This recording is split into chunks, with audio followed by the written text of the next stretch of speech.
dan para sahabatnya sekalian. Amma ba'd. Adapun yang demikian itu, ayyuhal mu'minun, wahai sekalian orang yang beriman yang hadir ke masjid pada subuh ini, dah tentunya orang beriman. Sebab tanda orang beriman, kata Allah, innama ya'muru masajidallah man amana billahi wal yawmil akhir. Sesungguhnya orang yang beriman, sesungguhnya orang yang memakmurkan masjid ataupun rumah-rumah Allah adalah mereka yang beriman kepada Allah dan hari akhirat. Ittaqullah, bertakwalah kepada Allah, yakni dengan mengerjakan titah perintahnya dan meninggalkan apa yang ditegahnya. Usikum wa iyaya bitaqwallah, saya berpesan kepada semua dan berpesan kepada diri sendiri, mohon kita sama-sama bertakwa kepada Allah. Faqad fazal muttaqun, bahawa sesungguhnya berjayalah orang yang bertakwa. Berjayalah hidupnya di dunia, berjayalah hidupnya di akhirat, dan tidak dicampakkan dia ke dalam api neraka. Amin ya rabbal alamin. Allah Subhanahu wa taala berfirman dalam surah Al-Fatihah ayat yang ke-7, ayat yang ke-6 dan ke-7. Ihdinas siratal mustaqim, siratal ladzina an'amta 'alaihim ghairil maghdubi 'alaihim waladdallin.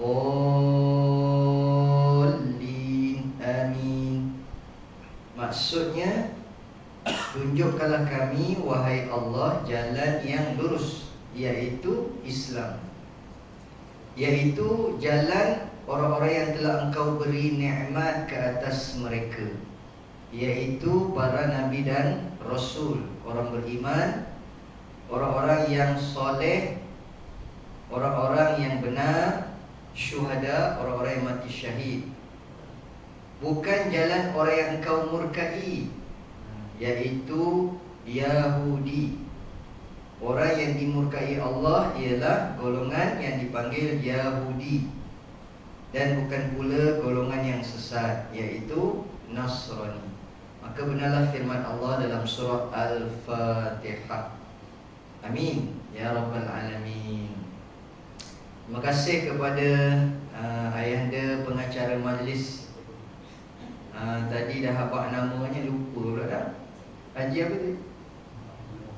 Haji Muhammad, pengerusi majlis dan merangkap. Haji Muhammad sebagai apa? Tok Bilal. Okey, Tok Bilal. Kemudian kepada Tuan Imam Ustaz Sayuti. Ustaz Sayuti, imam kalau di Kedah ni dia pengurusi sekali, merangkap pengurusi. Satu-satunya negeri lah saya rasa dalam Malaysia ni yang dia punya pengurusi dia imam sekali. Negeri lain tak macam tu. Kedah ni kira special lah, unik kan, daripada negeri lain. Seterusnya kepada pemimpin masyarakat yang hadir pada pagi ini. Mungkin ada di kalangan tuan-tuan ni Tok Mulu, Tok Batin, Tok Bomoh, Tok Guru, Tok Naib, Tok apa lagi, Tok Mudin, atuk-atuk, nenek-nenek, pakcik-pakcik, makcik-makcik, paklong-paklong, maklum-maklum. Di Kedah ni biasa saya dengar penceramah ni sebut paklong, maklum, pak ngah, mak ngah, pak lam, mak lam, pak uda, mak uda, pak ndak, mak ndak, pak ungge, mak ungge. Kalau di Perak tu pak ungge ni anak tunggal, panggil pak unggal, bukan penanggal, itu hantu. Seterusnya kepada Yup, Yung. Yup tu sebenarnya abang long. Anak sulung lelaki dia panggil Yup, anak sulung perempuan Yung. Tapi biasanya orang luar panggil orang Perak semua Yup. Anak bongsu pun Yup juga, tapi sebenarnya dekat Kedah sebenarnya Yup tu anak sulung lelaki. Seterusnya kepada muslimin muslimat, para jemaah sekalian, mudah-mudahan dirahmati, diberkati dan diampuni Allah Subhanahu wa taala. Amin ya rabbal alamin. Saya rasa jemaahnya ramai, tapi pasal Ada yang di sebalik dinding, jadi tak nampak tapi sebenarnya ramai ni kan. Alhamdulillah, subuh ni kita dapat hadir ke masjid. Terima kasih bagi peluang kepada saya dapat jadi imam. Tak sangka orang Perak jadi imam dekat Kedah. Dapat peluang, terima kasih. Kemudian dapat pula peluang bagi kuliah subuh ni di negeri Kedah. Saya baru-baru ni di Perak sendiri pun ada keluar arahan tak boleh penceramah luar. Sedih juga penceramah luar dah tak boleh masuk ke Perak buat sementara waktu ni lah. Ni peraturan baru. Sebelum tu Johor, sebelum tu adalah negeri-negeri yang buat macam tu. Tapi wallahualam mungkin lagi beberapa bulan boleh lah kot. Terima kasih Kedah pula bagi peluang orang Perak. Baik, alhamdulillah, pada pagi ini ayah ibu, para jemaah sekalian, saya berada di negeri Kedah ni dah hari yang keempat. Tapi tak pandai lagi nak cakap Kedah.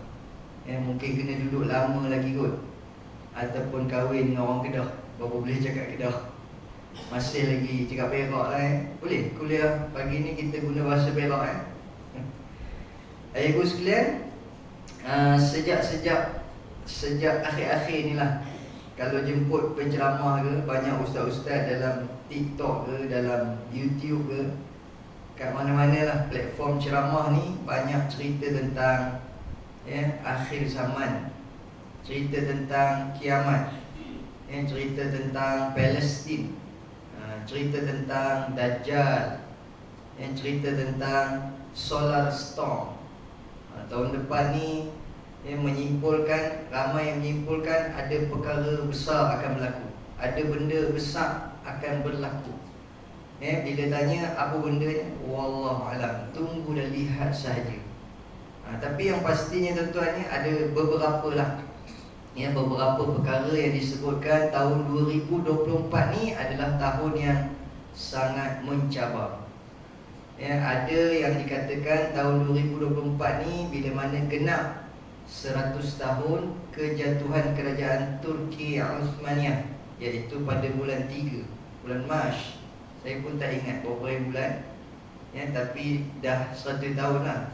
Jadi setiap 100 tahun kata Nabi akan munculnya mujaddid, pembaharu, pejuang ataupun penyelamat kepada agama ini, seorang pemimpin yang akan membawa perubahan kepada dunia Islam.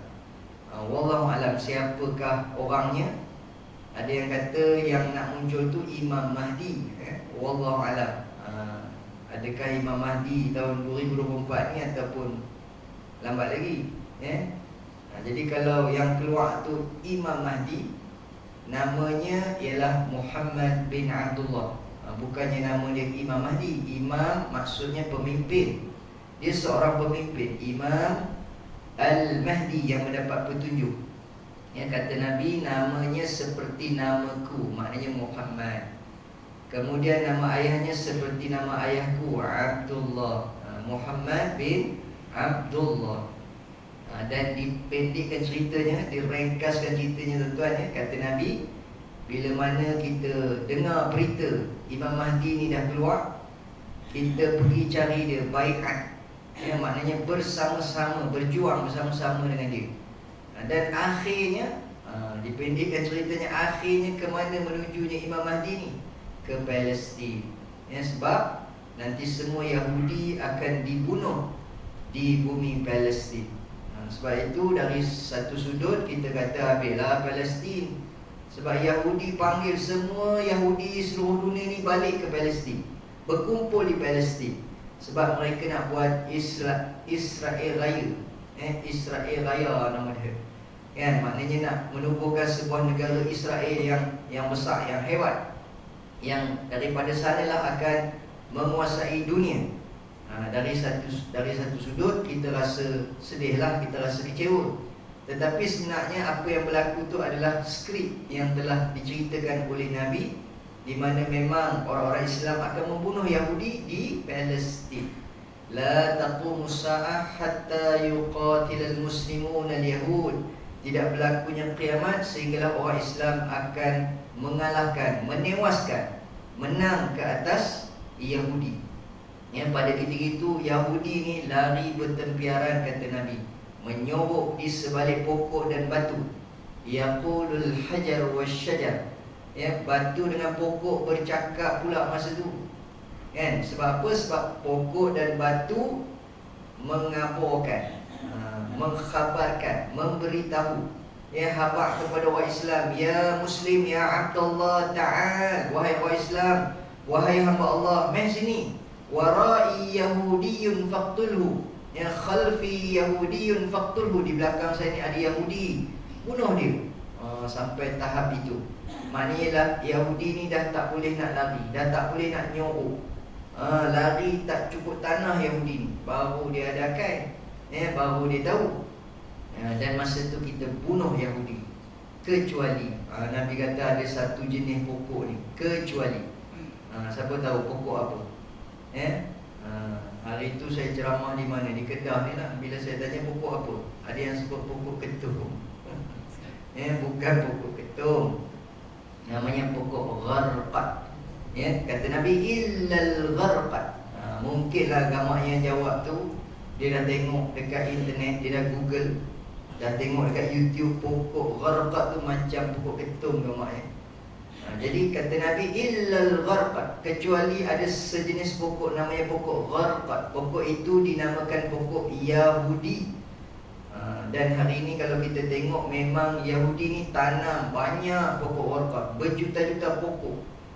Sehingga kan katanya dalam kitab mereka, Dajjal, penyelamat mereka, Al-Masihud Dajjal tidak akan turun, melainkan bila mana dia tengok Palestin tu dah menghijau, ditanam dengan pokok gharqad. Sebab itu dia tanam banyak-banyak. Maknanya percaya pula dia pada hadis Nabi yang mengatakan pokok itu akan menyelamatkan mereka. Bukan menyelamatkan, menyembunyikan. Tapi sebenarnya walaupun dia bersembunyi, bukan bermaksud kita tak boleh cari dia, cuma dia boleh nyorok je lah. Cuma kita akan cari dan jumpa dan membunuh Yahudi. Tetapi pemimpin Yahudi, ketua Yahudi, kepala Yahudi ni, penyelamat Yahudi, namanya Al-Masihud Dajjal.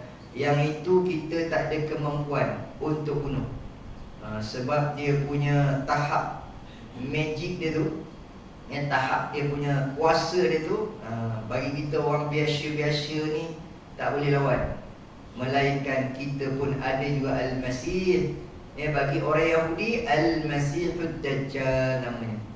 Bagi orang Islam, Al-Masih Isa bin Maryam, namanya Nabi Isa alaihissalam.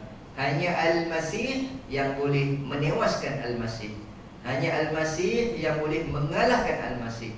Sebab dua-dua ada power, dua-dua ada kuasa. Allah izinkan kepada Dajjal itu ada kuasa, sebenarnya kata ulama sebagai ujian kepada orang yang beriman. Masa itu kalau siapa yang lemah imannya, maka menjadilah dia pengikut Dajjal. Mudahlah dia mengaku Dajjal itu sebagai Tuhan. Sebab itu di akhir zaman ni, ayat ibu sekalian, kata Nabi, mantapkan, bagi mantap iman kita. Nak power lagi, namanya mantulkan iman. Ini bahasa Indonesia, dia berkata bagi mantul. Mantul tu maknanya mantap betul. Dia gabung mantap dengan betul. Bagi mantulkan iman kita ni, bagi mantapkan iman kita ni, yang untuk berhadapan dengan fitnah yang terbesar. Yang kata Nabi, fitnah yang terbesar sepanjang zaman. Tidak ada fitnah yang lebih besar daripada fitnah ini, iaitu fitnah Al-Masihud Dajjal. Apabila munculnya Dajjal, itu fitnah yang terbesar sepanjang zaman. Kata Nabi, semua Nabi-Nabi berpesan kepada umat mereka tentang hati-hati dengan fitnah Dajjal ni. Padahal Nabi dan umat terdahulu mereka tak bertemu dengan zaman di mana keluarnya Dajjal. Zaman keluarnya Dajjal ni pada zaman kita, akhir zaman, pada zaman umat Nabi Muhammad. Tapi Nabi yang terdahulu pun pesan, betapa takutnya, betapa ngerinya, betapa dahsyatnya fitnah Dajjal ini. Nabi pesan supaya kita bersiap sedia. Macam mana cara dia? Salah satunya kata Nabi, amalkan Suratul Kahfi hari Jumaat. Ustaz, jadi betul lah yang mereka kata bid'ah baca Yasin tu, kan? Sebenarnya tuan-tuan, kita buat selama hari ni lagi power daripada bid'ah. Apa dia? Lepas maghrib baca Yasin, kan? Yasin tu kata Nabi jantung Al-Quran. Likulli syai'in qulub, bagi setiap sesuatu ada jantung. Wa qulubil Quran suratul Yasin, dan jantung kepada Al-Quran ialah surah Yasin. Maknanya betul dah tu, power dah tu. Surah Yasin tu adalah jantung Al-Quran. Lepas tu tak cukup lepas maghrib baca Yasin, lepas isyak baca pula surah Al-Mulk. Yang mana surah Al-Mulk ialah kata Nabi penyelamat, pendinding, penjaga bagi kita di alam kubur. Siapa nak terlepas daripada fitnah kubur, bacalah suratul Mulk namanya. Tak cukup lepas maghrib baca Yasin, lepas isyak baca surah Al-Mulk, lepas subuh Jumaat baca pula surah Al-Kahfi. Mana tak mantap, mana tak padu lagi. Ni bukan kata bid'ah lagi dah ni. Jadi tuan-tuan dirahmati Allah Subhanahu Wa Taala, nak ceritanya, nak khabarnya Nabi kata baca surah Al-Kahfi, kan? Kita pula bila dengar surah Al-Kahfi terus tepuk dahi. Alamak, Yasin pun rasa dah lama dah, 15 kali menguap nak baca Yasin. Nak baca surah Al-Kahfi pula lagi banyak, kan? Nabi dah tahu dah alasan tu akan keluar. Jadi Nabi kata apa dia? Bacalah 10 ayat pertama surah Al-Kahfi. Nabi tahu kita ni banyak songeh, kan? Banyak akal, banyak alasan. Jadi Nabi kata baca 10 ayat pertama surah Al-Kahfi, atau 10 ayat terakhir surah Al-Kahfi, atau baca kedua-duanya, 10 ayat pertama dan 10 ayat terakhir. Atau nak cantik lagi, nak padu lagi, bacalah satu surah. Walaupun panjang sikit, apa salahnya? Kita baca WhatsApp panjang-panjang boleh pula, kan? Kita tengok TikTok lama-lama boleh pula. Baca Al-Quran rasa cemuh, rasa jemu, rasa panjang pula masanya. Sedangkan Al-Quran itu akan jadi pemberi, Al-Quran akan jadi penyelamat kita. Al-Quran akan memberi syafaat. Yang kata Nabi, Iqra'ul Quran fa innahu ya'ti yawmal qiyamati syafi'an li ashabi. Bacalah Al-Quran. Nabi tak kata bacalah WhatsApp, bacalah Facebook. Nabi kata bacalah Al-Quran, kerana Al-Quran akan memberi syafaat, pertolongan kepada orang yang bersahabat dengannya. Malah dalam syurga nanti tuan-tuan, kata Nabi, setiap orang tingkatannya dalam syurga tak sama. Dia bergantung kepada setakat mana, sebanyak mana, seistiqamah mana dia berdamping dengan Al-Quran. Tak sama dia punya bilik, tak sama dia punya tingkatan, dia tak sama. Malah dalam hadis kata, dalam syurga nanti mulut ahli syurga terkumat kami. Lalu bila bertemu sama-sama ahli syurga bertanya, kenapa mulut hang kumat kami, hang baca japis apa-apa? Dalam syurga tuan-tuan ni, kata Nabi, tidak ada lagi yang namanya ibadah. Solat tak payah, baca Quran tak payah, apa pun tak payah, enjoy je, bersukaria, berseronok saja. Tapi ada pula yang mulut dia kumat kami, macam baca-baca apa tak tahulah. Kemudian kata yang ditanya ni tadi, sebenarnya saya rindu nak baca Al-Quran. Dulu masa atas dunia, saya selalu baca Al-Quran. Lepas subuh baca Al-Quran, lepas zuhur baca Al-Quran, lepas asar baca Al-Quran, lepas maghrib baca Al-Quran, lepas isyak baca Al-Quran. Saya selalu berdamping dengan Al-Quran. Jadi dalam syurga pun saya masih lagi rindu nak baca Al-Quran. Itu beza dia, orang yang dah terbiasa dengan Al-Quran. Baik, jadi tuan dirahmati Allah Subhanahu Wa Taala, bila kita dengar ni rasa seriau pula, rasa takut pula, rasa cuak pula, rasa koyak pula. 2024 ni ada benda besar yang akan berlaku, kan? Besar mana? Kalau orang Kedah kata besar nak mampu saya dapat itu je perkataan Kedah ni, nak mampu kan? Orang Kedah ni paling bagus, pasal dia banyak mengingati mati. Nabi yang suruh, Nabi kata putuskan kelazatan dunia dengan zikrul maut, dengan banyak mengingati mati. Dan yang paling banyak ingat mati orang Kedah lah, sebab banyak sebut nak mampu. Jadi ada benda besar yang akan berlaku tahun depan ni, 2024. Apa lagi? Kiamat ke?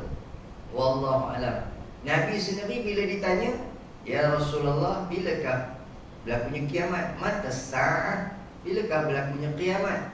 Ada ketikanya Nabi jawab. Nabi kata, ni, tengok ni, dua jarinya, jari telunjuk, jari tengah yang dirapatkan. Maknanya dah dekat. Tapi daripada zaman Nabi, dah 1500 tahun, tak kiamat pun, kata dah dekat. Apakah maksud dekat yang diisyaratkan oleh Nabi? Ya, kata ulama, Nabi tunjuk dua jari. Ya, ada yang kata maksud dua jari itu 2 hari. Ya, 2 hari perkiraan akhirat bersamaan 2000 tahun dunia. Jadi kalau daripada sejak zaman Nabi itu dah 1500 tahun, maknanya anggaran dalam 500 tahun lagi. Ada yang pendapat kata macam tu. Ya, kemudian bila ditanya kepada Nabi, bilakah berlakunya kiamat? Ya, Nabi tanya pula sahabat yang bertanya tu, apakah kamu sudah bersedia menghadapinya? Ya, asyik duk tanya bila kan? Dah bersedia ke? Macam orang duk tanya lah tuan-tuan ni, bila Imam Mahdi nak keluar? Hari tu saya tengok dekat Facebook ada yang tulis, ramai orang tanya bila Imam Mahdi nak keluar, kan? Bila Imam Mahdi nak keluar, siapalah orangnya? Tetapi imam dekat masjid, ya, kita duk tunggu Imam Mahdi keluar, tapi imam dekat masjid, ya, Imam Sayuti namanya, contohlah, imam dekat masjid lama tunggu kita. Mana jemaah ni? Kita duk tunggu Imam Mahdi, imam dekat masjid tunggu kita, kan? Kita duk tunggu Imam Mahdi, subuh tak pergi, kan? Baca Qurannya dah. Sepatutnya kalau tunggu Imam Mahdi, kita dah bersiap sedia dah. Sebab Nabi suruh kita berjuang bersama-sama dengan dia. Kalau kita tak ada persediaan yang mantap, yang baik, macam mana kita nak berjuang bersama Imam Mahdi dan nak dapat title syahid? Payahlah. Ya, sebab itu tuan-tuan ni, kalau kita tengok Brigid Izzuddin Al-Qassam yang lawan dengan Zionis Israel ni, dia ada pasukan, ada dia punya jumlah tenteranya lebih kurang 30,000. Tapi tak semua pergi berjuang. Dia tapis, dia select hanya beberapa ribu orang saja yang pergi. Daripada beberapa ribu orang yang dia tapis itu, dikatakan yang solat cukup 5 waktu. Yang itu kita insya-Allah yang cukup 5 waktu. Tapi tak habis lagi. Syaratnya solat cukup 5 waktu sehari semalam, dan solatnya di awal waktu. Kemudian tidak cukup pula solat di awal waktu, solat berjemaah pula di masjid. Dia tapis, dia tengok siapa dalam ramai-ramai itu yang solat cukup 5 waktu, solat di awal waktu, solat berjemaah di masjid. Ya, kemudian puasa sunat, kemudian hafaz Al-Quran. Kita dengar betul ke syarat ni? Kita selalu dengar cerita ni, betul ke? Ya, tuan-tuan, saya pernah tengok sendiri satu video perkongsian daripada wartawan Malaysia. Nanti tuan-tuan ada masa tengok dekat YouTube, ya, tak silap saya TV per TV. Ya, dia buat podcast. Sekarang ni tengah trending podcast ni kan. Jadi ada seorang wartawan Malaysia dia perempuan, kemudian dengan seorang juru kamera, dia pernah interview, ya, Al-Qassam. Kan, masa tu dia dapat peluang, dia naik kereta, dia kata mata dia kena tutup, kemudian dibawa ke satu tempat lah, yang di camp Brigid Izzuddin Al-Qassam. Masa tu macam mana dia boleh pergi ke sana? Dia pergi ke Gaza. Dia pergi ke Gaza. Ketika itu dia kata sebab dia mengiringi Perdana Menteri Malaysia. Siapa dia Perdana Menteri Malaysia yang dah pernah pergi ke Gaza? Kan? Siapa dia? Datuk Seri Najib. Teringat pada Datuk Seri Najib. Kan, dulu kita maki dia. Rupanya ada baik dia. Kan, ada juga dalam ramai-ramai Perdana Menteri tuan-tuan ya, yang pernah sampai ke Gaza ni Datuk Seri Najib. Jadi masa lawatan ke sana tu, wartawan ikutlah dia buat liputan. Ya, buat liputan di sana. Lepas tu bila PM balik, dia kata dia tak balik lagi. Lepas tu dia sebagai pemberita, dia kata tak puas hati pula kalau balik berita yang dia bawa tu macam tak lengkap lah. dan tak banyak input yang dia dapat. Jadi dia stay lagi dekat Gaza tu. Kemudian dia ada berhubung dengan pemimpin di sana, nak jumpa dengan Al-Qassam. Jadi dia cerita tuan-tuan, sampai dekat camp tu, dia kata bau harum, wangi aja. Padahal tempat tu bukannya senonoh sangat pun, bukannya elok sangat pun, kan? Camp dengan seleranya, dengan orang kata tak adalah kemai sangat tempatnya tu, kan? Bukannya cantik sangat, tapi dia kata tempat tu bau harum, wangi aja, kan? Dia rasa macam pelik pula. Kenapa wangi pula?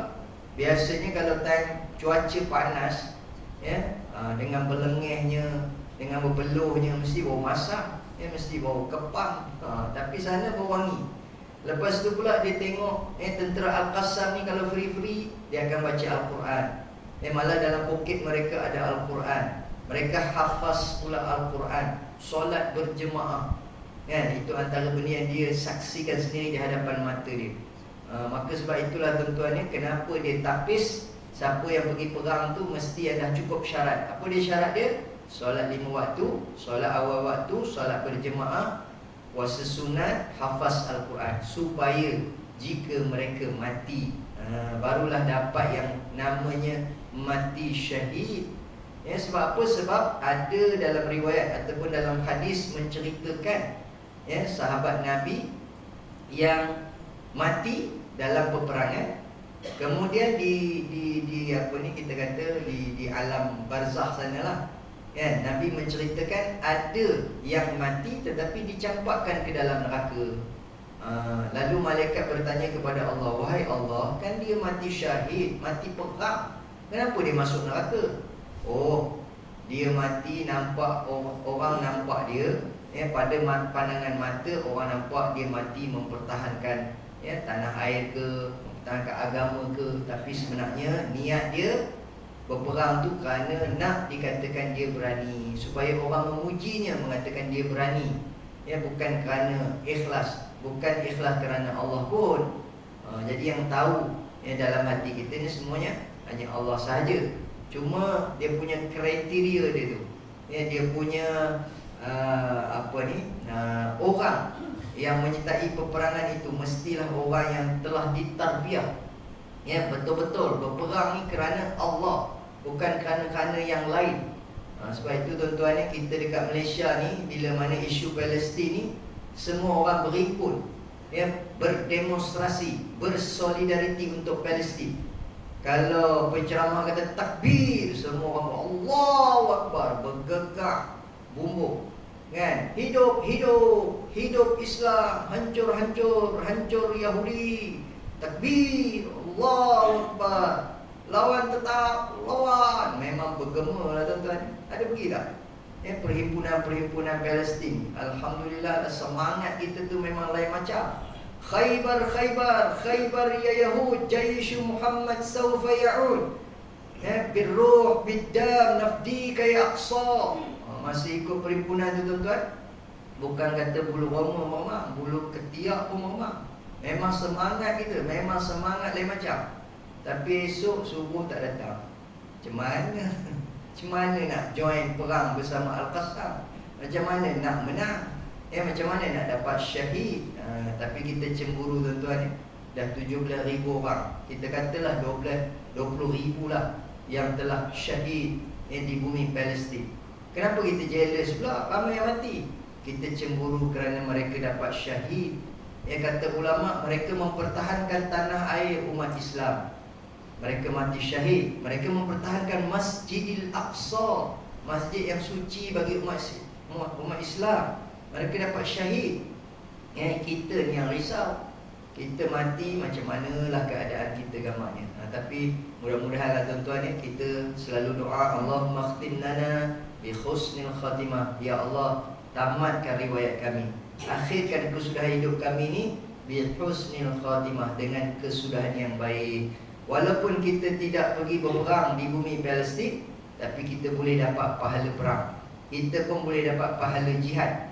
Duduk dalam majlis ilmu, menuntut ilmu pun kata Nabi, man kharaja fi talabil ilmi fahuwa fi sabilillah hatta yarji'. Barang siapa keluar daripada rumahnya menuju ke tempat majlis ilmu, menuntut ilmu, maka dikira dia sebagai berperang. Dia juga dikira berjihad sehinggalah dia kembali ke rumahnya. Kita dekat sini selesa je, kan? Dekat Palestin tu risau, takut je, duduk dalam bangunan. Ni bangunan ni nak kena bom ni. Ada yang kata insyaAllah selamat, kita ni duduk dalam masjid. Yahudi ni bukan kira rumah ibadat pun dia bom. Berapa banyak masjid kena bom, berapa banyak gereja pun dia bom. Sebab Yahudi ni dia bukan musuh dengan Islam je. Semua agama, semua bangsa yang dia anggap bangsa dan agama lain daripada Yahudi, semuanya hina, semuanya tak betul. Dia seorang, dia satu je yang bangsa yang betul. Dia kata Sya'bul Mukhtar, kami ni bangsa terpilih, lain daripada bangsa kami, terutama sekali bangsa Arab, ialah bangsa yang patut disembelih. Mereka menamakan bangsa Arab ialah bangsa yang patut disembelih.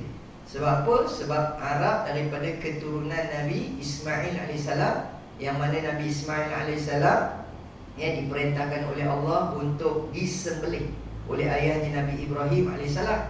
Jadi mereka mengatakan bangsa Arab ni bangsa yang patut disembelih. Sebab itu kita tengok Yahudi ni, dia memang sembelih kau-kaunya, kau-kaunya dia tembak, dia bunuh, dia bom, kan?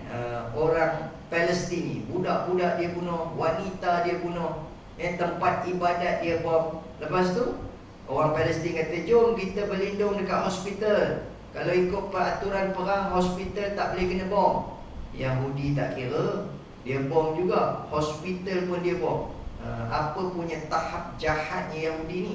Sebab itu dalam Al-Quran, Yahudi dilaknat oleh Allah Subhanahu wa ta'ala. Kerana apa? Kerana dia bangsa yang bukan setakat mengingkari Nabi-Nabi, mengejek Nabi-Nabi, mengolok Nabi-Nabi, malah membunuh para Nabi dan Rasul.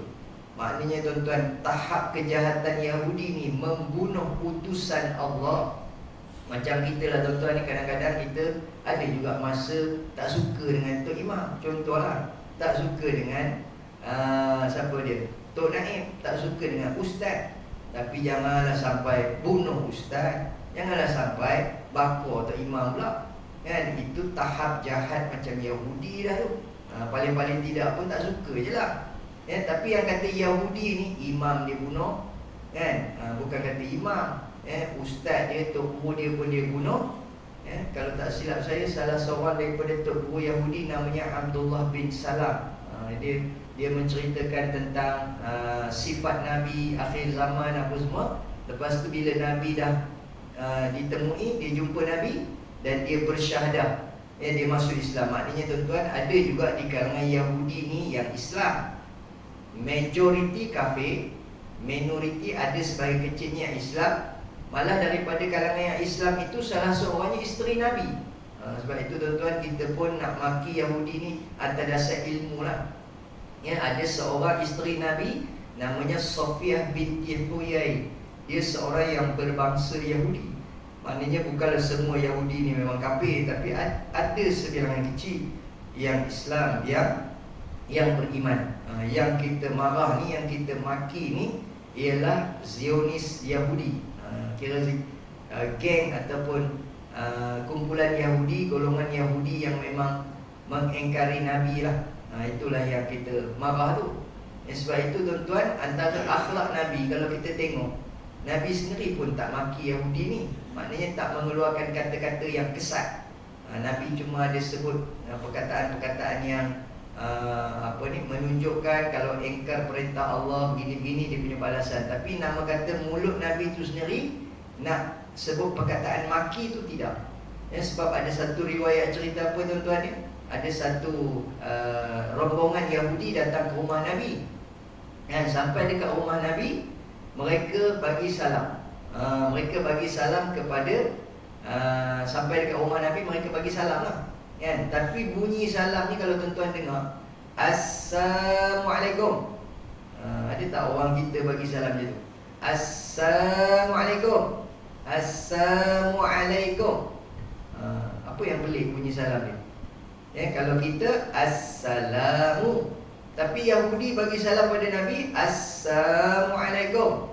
Sebab itu bahasa Arab ni tuan-tuan, beza baris pun dah beza makna. Apatah lagi tertinggal pula dia punya huruf, lagi lari dia punya makna. Jadi Yahudi bagi salam Assalamualaikum. Sebenarnya dia nak mengejek Nabi, dia nak mengolok Nabi, dia nak menghina Nabi. Jadi dia bagi salam Assalamualaikum. Yang orang kita pula lain sikit. Assalamualaikum. Aku punya mana? Assalamualaikum. Yang itu tak tahu Arab ke Jerman. Assalamualaikum. Assalamualaikum. Itu yang disebut oleh Yahudi. Assamu maknanya celaka. Assamu maknanya mampui. Kalau dalam bahasa Kedah ni mampui lah, mati. Assamu. Tuan-tuan pernah dengar tak hadis tentang habbatus sauda? Nabi kata syifaun min kulli da'. Habbatus sauda itu adalah penawar bagi semua jenis penyakit, illa sam wal haram, kecuali sam yakni mati, wal haram iaitu nyanyuk, yang itu dah tak ada ubat. Haram ni ataupun terlalu tua, yang itu tak ada ubat. Nak bagi jadi muda balik tak ada. Assamu maknanya mati. Jadi Yahudi bagi salam Assalamualaikum, mati Muhammad, celaka Muhammad. Tapi tuan-tuan, masa tu Nabi ada dalam rumah, mungkin dekat dapur gambarnya. Yang jawab salam tu isteri Nabi, Sayyidatina Aisyah. Macam mana Sayyidatina Aisyah jawab salam Yahudi ni? Kata Sayyidatina Aisyah, Alaikumussalam wal la'nah. Alaikumussalam wal la'nah. Lagi padu. Yahudi bagi salam Assalamualaikum, mampui hang, mampui kamu, kata Yahudi. Sekali Sayyidatina Aisyah kata Alaikumussalam, hampalah mampui, laknat, dia bagi lagi padu. Nabi dengar, Nabi kata ya Aish, ya Humairah, jangan cakap macam tu. Habis tu takkan kita nak biar aja dia hina kita, dia kutuk kita, kan? Dia maki, tambah-tambah pula dia maki Rasulullah, dia maki suami saya, takkan saya nak biar. Tu kata isteri ni tuan-tuan ni, dia bela suami dia, kan? Tapi Nabi kata jika mereka sebut perkataan macam tu, jawabnya wa'alaikum, ke atas kamu. Maknanya Nabi ajak kita tuan-tuan ni, jangan sekali-kali sebut perkataan celaka, bodoh, mampu apa semua ni. Akhlak Nabi. Nabi hanya jawab wa'alaikum, ke atas kamu. Maknanya kalau mereka doakan kita celaka, kita jangan cakap nak celaka. Kita cuma cakap kamu pun. Macam tu je, kamu pun. Dan andai katalah orang bukan Islam bagi salam kepada kita dengan lafaz yang betul. Kadang-kadang kita di sekeliling ni ada juga orang bukan Islam, kawan-kawan kita, dia tahu budaya kita, dia pun bagi salam macam biasa, Assalamualaikum. Kita pun jawab Waalaikumsalam warahmatullahi wabarakatuh. Panjang pula kita doakan dia. Sekali-kali tengok lah, acong ni tak guna tu yang bagi salam, kan? Sepatutnya kita tak boleh jawab Waalaikumsalam warahmatullahi wabarakatuh. Sebab apa? Lafaz itu hanya untuk orang Islam. Tapi apa jawaban kita? Waalaikum. Assalamualaikum warahmatullahi, kata Cina ni, yang bukan Islam ni, kita kata waalaikum, kamu pun. Sebab dia doakan kita baik, kita kata kamu pun. Kamu pun dapat apa yang kamu doakan untuk aku tadi. Baik, jadi tuan-tuan dan puan dirahmati Allah Subhanahu Wa Taala. Ni dah lama ke kena berhenti dah ya? Masa tanda-tanda nak kena berhenti tu macam ada lah. Sebab saya tengok tuan-tuan pun dah macam patung. Macam dah tak menguih je ke, dah lena semua ni, dah syahid. Ustaz, kami semua dah syahid, kami dah sampai Palestin. Yang tambah-tambah pula sambil menyandak pula. Wah, kan? Itu yang syok tu. Itu yang kata YB ramai tu, yang bersandar. Baik, ya tuan-tuan dirahmati Allah Subhanahu Wa Taala. Apa ni, sikit lagi dah landing. Jadi tahun depan ni tak tahulah, kalau andai katalah kiamat lah tuan-tuan ni. Kiamat ni ada dua. Satu kiamat besar, kiamat kecil. Kiamat besar di mana dunia ni memang hancur. Hancurlah, semua sekali hancur, kan? Binasa. Tapi kita orang beriman tak ada masa tu. Sebab Nabi kata sebelum berlakunya kiamat yang sebenar-benar kiamat tu, di mana dunia ni hancur, orang beriman semuanya telah dimatikan. Ya, kata Nabi, ada satu angin lembut yang bertiup daripada Yaman, di mana akan mengenai semua orang beriman. Lalu semua orang beriman yang sekurang-kurang dalam hatinya ada iman, walaupun senipis kulit bawang, walaupun secebis saja imannya, semuanya akan mati. Maknanya orang beriman tidak ada pada hari ketika berlakunya kiamat. Dan jangan minta pula, ya Allah, bagilah saya ada masa hari kiamat tu, saya nak buat live, kan? Saya ingat nak ambil gambar sikit, buat video sikit. Perempuannya dapatlah merasa masa hari kiamat tu kan, adalah kenangan. Kepala otak berjambul. Kalau kita minta itu tuan-tuan, maknanya kita bukan orang beriman pada kita-kita. Kenapa Allah tak izinkan kita ada pada hari kiamat? Sebab kiamat itu azab, ya, azab yang mengerikan. Belum lagi cerita azab kubur, belum lagi cerita azab neraka. Kiamat itu sendiri pun sudah azab. Jadi orang beriman tidak diazab, ya. Orang beriman ni dimatikan. Allah sayang dengan orang beriman. Itu kiamat yang besar. Kiamat kecil, kata ulama, kiamat kecil, kata Nabi, kiamat kecil ialah kematian. Setiap hari sebenarnya ada kiamat, iaitu kematian. Kullu nafsin za'iqatul maut. Setiap yang bernyawa pasti akan mati.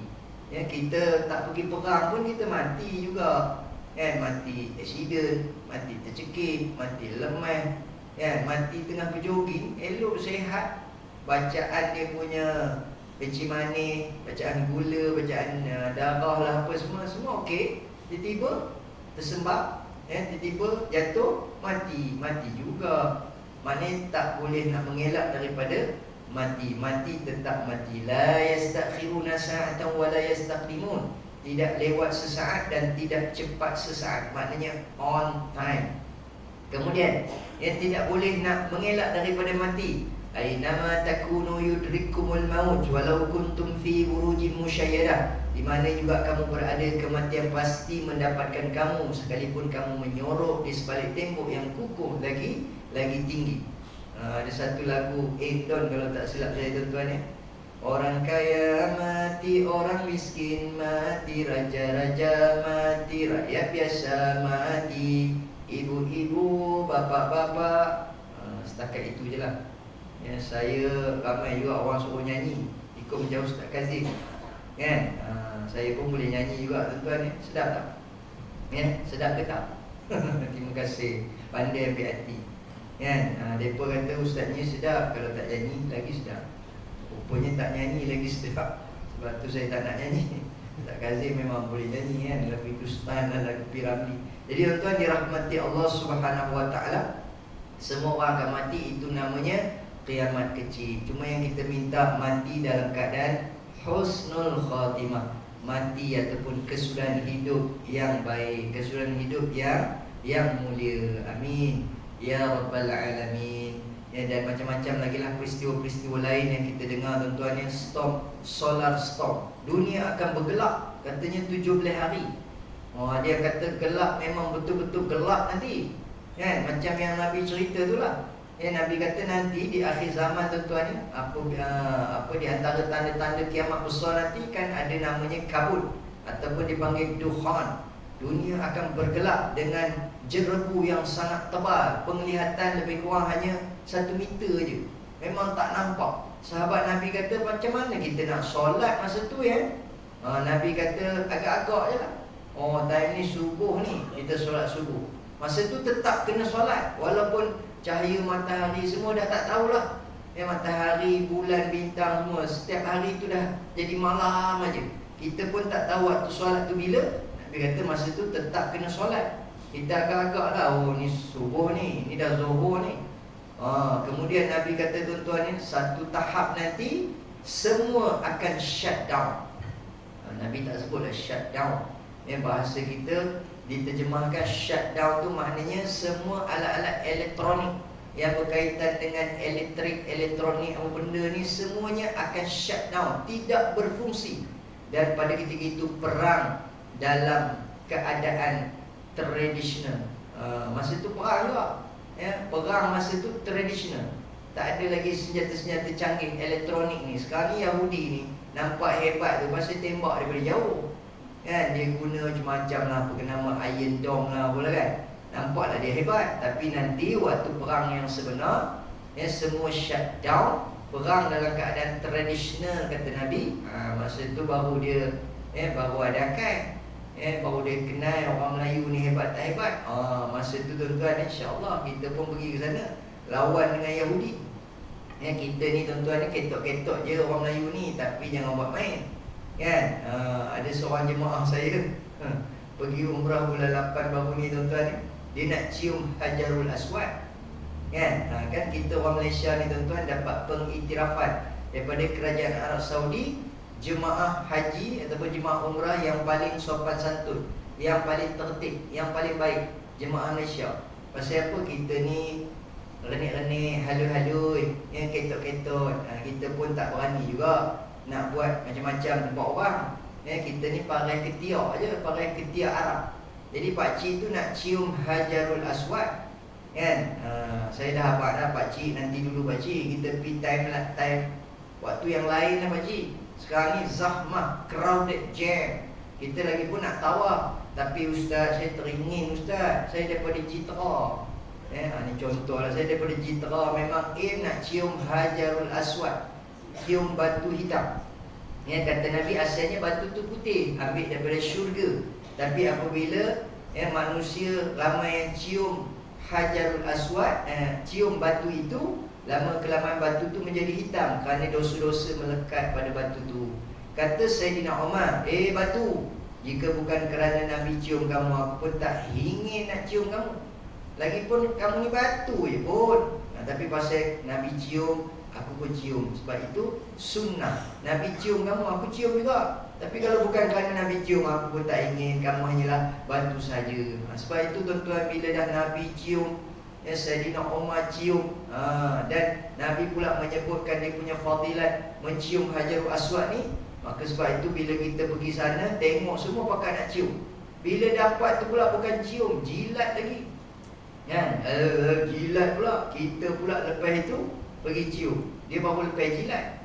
Lantak lah. Pasal apa? Tak kira lah air liok dia ke apa ke, pasal dah Nabi kata cium tu ada dia punya kelebihan dia. Jadi pakcik daripada Jitra ni, saya buat cerita ni, pakcik Jitra ni saya buat cerita, tapi pakcik tu jemaah saya lah, dia daripada Perak. Dia kata apa? Saya nak cium Hajarul Aswad ustaz. Tak apalah, pakcik pergilah, kami tunggu pakcik 2 minit. Masa 2 minit saja. Tak sampai 2 minit, 30 saat pakcik tu patah balik. Pakcik, awak cepat sangat, dapat tak cium Hajarul Aswad? Pakcik tu kata rasa-rasa macam aswad dah. Aswad tu kan maknanya hitam, rasa-rasa hitam dah. Tapi bila pakcik buka mata tengok hitam dan berbulu kata. Apa yang pakcik cium tu? Rupanya pakcik cium ketiak. Ketiak Arab katanya. Ketiak Arab sekali, ketiak Afrika dapat sekali. Arab apa rasanya? Arab lemak manis, Afrika masih sikit. Nak ceritanya tuan-tuan, kita ni ketot-ketot. Tapi walaupun kita ni ketot, kalau tengok cerita Mak Kilau, kita perambat British lari, kita guna pedang, kita guna parang, kita guna kerih, kita guna gerambit, kita guna tombak. Lagi tak tahu orang Kedah punya bahasa apa. Kita guna panah, kan? Sedangkan British ada meriam, British ada senapang. Tapi akhirnya mereka lari. Sebab apa? Sebab kata Abang Kilau, kemenangan bukan ditentukan dengan jumlah yang ramai, kemenangan bukan ditentukan dengan senjata yang canggih, tetapi kemenangan ditentukan dengan semangat juang. Kemenangan ditentukan dengan doa, kemenangan ditentukan dengan izin Allah. Lalu akhirnya kita menang, sebab Allah kata jumlah yang sedikit pun boleh mengalahkan jumlah yang ramai dengan izin Allah.